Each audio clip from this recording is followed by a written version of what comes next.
Hello mga Mars! It's me again, Star Rodriguez Piccio for beauty, health at iba pang tips. Ngayon, ating pag-usapan ang 8 epektibong pamamaraan ng pagbabalanse sa trabaho at pag-aalaga sa mga anak ng isang ina. Isa ka rin ba sa mga full-time working mom? Nahihirapan ka bang pagsabayin ang trabaho at pag-aasikaso sa iyong mga anak? Kung gayon, para sa iyo ang mga tips na to. Huwag kang paghinaan ng loob sapagkat mayroon akong ibabahaging kaalaman upang mapanatiling masaya ang iyong pamilya. Narito ang ilang pamamaraan batay sa Parentus website. Una, stay organized o manatiling organisado. Maaaring ilagay ang lahat ng iyong supply sa tamang lalagyan upang mapadali ang paghahanap sa mga ito kung kinakailangan. Pangalawa, ask for help o ang paghingi ng tulong sa pamilya, kaibigan o sa mga kamag-anak sa pag-aalaga sa mga anak.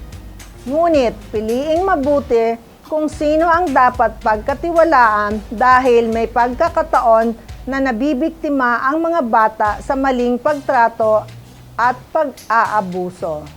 Pangatlo, avoid multitasking.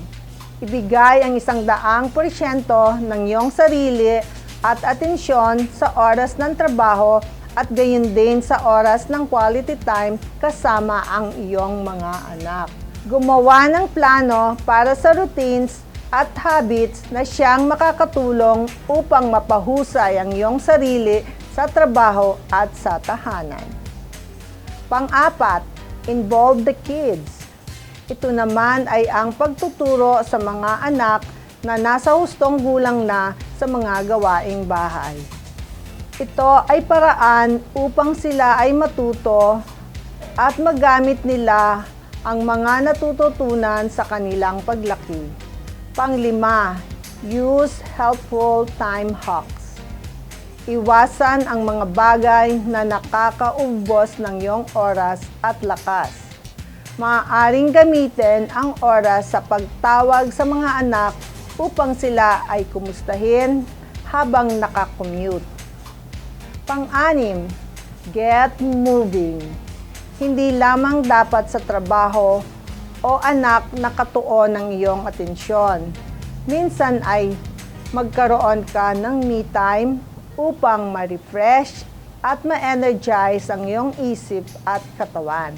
Mag-exercise din upang ma-boost ang iyong energy level at mas maging epektibo pa sa iyong pagtatrabaho. Pang-pito, spend quality time with your kids. Magplano ng outing o iba pang aktibidad na kasama ang iyong pamilya.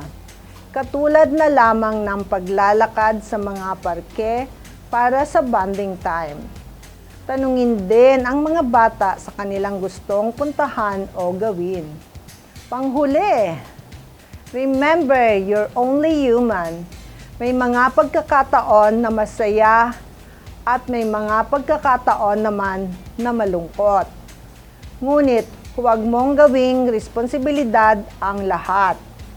Hindi nangangahulugan dahil sa tutok ka sa pagtatrabaho at hindi mo nabibigyang oras ang iyong mga anak, ay hindi mo na sila inaalala at mahal.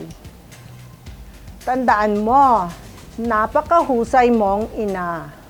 Ang programang ito ay hatid sa inyo ng himpilang TV48 at ng pamahalaan panlalawigan ng Nueva Ecija sa ilalim ng pamumuno ni na Governor Aurelio Umali at Vice Governor Anthony Umali sa pakikipagtulungan ng Provincial Health Office.